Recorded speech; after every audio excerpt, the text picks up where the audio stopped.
So alam kong alam niyo na ang nangyari tungkol kay Barbie Forteza and Jack Roberto. But for this video, lilis muna tayo sa mga bagay na yun. Because in this video, we're gonna review Barbie Forteza's shoes. So please stick until the end of the video para malaman kung magkano ang prices nito. First shoe is the Converse Chuck Taylor 70s All-Star Move platform. Made from canvas, rubber, and die-cut smart foam sock liner. Nagustuhan ko sa sapatos na to is yung classic Chuck Taylor ay binigyan nila ng sobrang bulky na sole. So nakakatangkad talaga tong sapatos na to. Second shoe is the Adidas Stan Smith Green. Originally tagged as tennis shoe by Adidas and gaining popularity in 2014. A simple yet iconic design. Last shoe is the Christian Dior B23 high top. Blends luxury and sports style.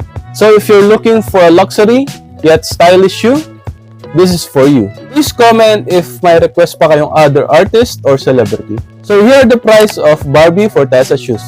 Yun lang. Bye!